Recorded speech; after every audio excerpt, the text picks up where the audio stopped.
wondered how scientists are able to create renewable energy from the various plants on our big green earth? Hi, my name's Trinity, and I'm an expert on biofuel production. No, you're not. Okay, I'm not, but I happen to know a handful when it comes down to it. So join me and learn all about the wondrous world of biofuel production. Biofuel production.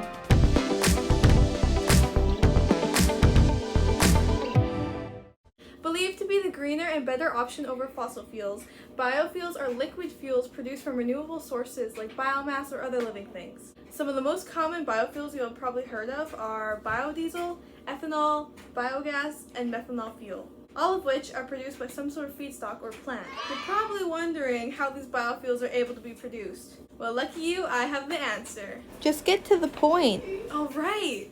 The process of producing biofuels is lengthy, as feedstocks need to be carefully chosen by their size, quality, and composition, based on whether you are converting the biowaste into energy by biogas, gasification, or combustion.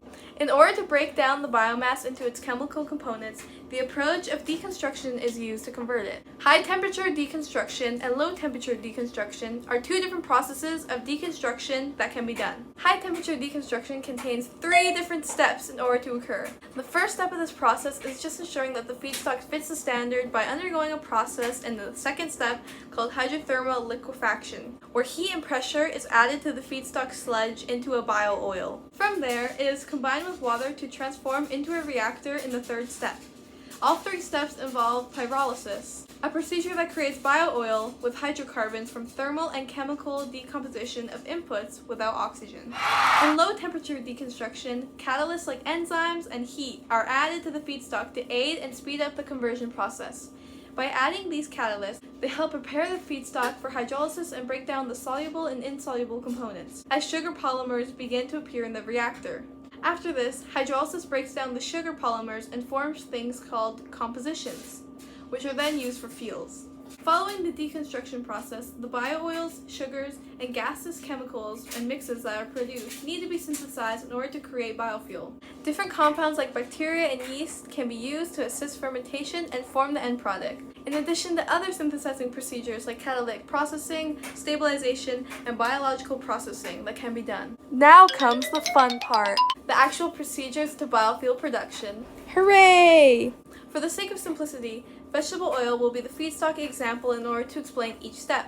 Now, the first step in biofuel production is filtration, which is where the oil is filtered to eliminate food and other particles. This can easily be done as long as you have a warm fluid and a coffee filter to strain. The next step is water removal, where the water from the oil is removed by boiling it at 100 degrees Celsius. After that, we have titration, which is where the concentration of an analyte is analyzed in order to determine how much light is needed.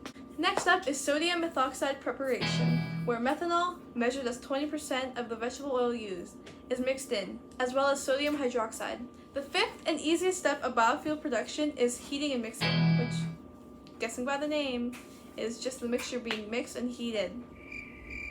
Pretty simple if I say so myself.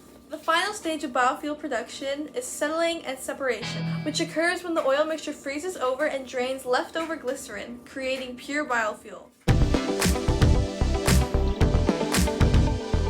Some of the most common biofuels used today are biodiesel and ethanol, which both have different reaction pathways, reactants, products, and enzymes. In ethanol, the reaction pathway is alcoholic fermentation, which is where yeast break down the sugar and starchy biomasses into carbon dioxide and alcohol. Because oxygen is not needed in the fermentation process, the production of ethanol is an anaerobic process. Awesome! In the photo, you can see that the reactant in alcohol fermentation in this case is glucose, but it can also be another sugar found in starchy plants.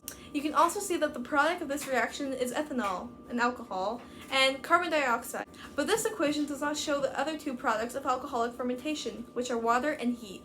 The 2 enzymes that are involved in alcoholic fermentation are pyruvate decarboxylase and alcohol dehydrogenase, ADH, which both help in producing a non-toxic, diffusible, and non-acidic end product. They also regenerate NAD+, and ATP during the process.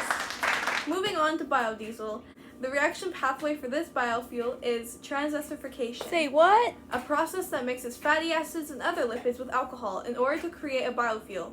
Transesterification is also an anaerobic process as it does not require oxygen. In the photo shown, you can see that the reactant is methanol, which then reacts with triglyceride to form the product of biodiesel, as well as the co-product glycerin. An enzyme that is used in the process of transesterification is the lipase enzyme, which creates fatty acids and glycerol from breaking down triglycerides. They are important to the production of biodiesel because they act as biocatalysts in the transesterification process. Of course, with any sort of fuel production comes risks and safety concerns, and although biofuels seem like a better alternative to fossil fuels in the renewable aspect, they are not any safer. Something that's commonly used in the production of biofuels is nanomaterials, which can be toxic for humans and may cause adverse health effects. Uh-oh. Yikes. In order to prevent harm to workers in biofuel production, the health risks of the nanomaterials are assessed prior to their use. Not only that, but certain feedstocks used in biofuel production can cause diseases and respiratory disorders due to exposure. Having knowledge of the possible diseases long-term exposure to certain feedstocks can cause helps in reducing the risk of harm done. In the world of biofuel production, there are a lot of potentially dangerous reactants and products like methanol, ethanol, carbon monoxide, and glycerin, which are all flammable in nature.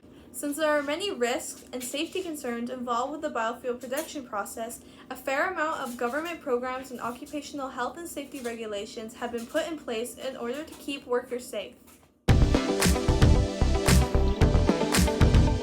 Although many people believe that biofuel production is much more eco-friendly and just better than fossil fuels in general, they might not know the repercussions that come with it. You might think that dedicating a large amount of land for biofuel production would be a good thing, seeing as we need a lot of it to power cars in the future, but you'd be mistaken. Why? Since 3/4 of all vegetated land on Earth is being used for food and forest products, making more land for biofuel production would mean wiping out entire ecosystems that help preserve biodiversity, keep carbon out of the atmosphere, and support freshwater sources. This also means that we would be depleting ourselves of food, water, and carbon storages on Earth. Not only that, but in order to cut down the world's use of fossil fuels, there would have to be the same number of plants as there are current crop harvests, forests, grass consumed by livestock, and plant residues. Yikes. This fact might just crush the souls of all environmentalists on Earth, but newsflash for ya, burning biomasses like wood and biodiesel emits the same amount of carbon dioxide as burning fossil fuels would. Uh-oh.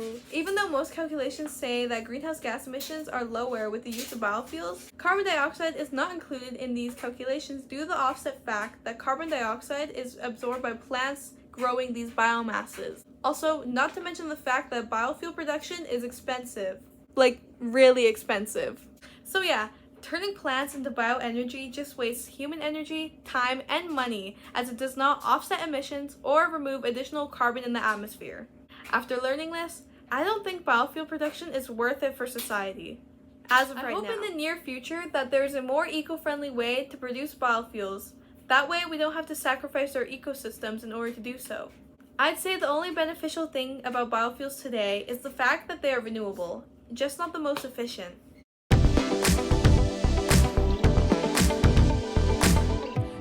Be the best source of renewable energy, biofuel production is completely green. Because the energy is generated from renewable feedstock and living organisms, it can be burned to create electricity and heat. Wow.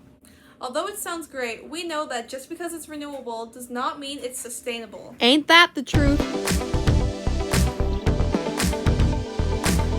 I mean, if it were up to me, I would use the $1 million to research how to make biofuel production more eco-friendly and efficient. The production of biofuels can be a great way to reduce our greenhouse gas emissions and replace our dependence on fossil fuels.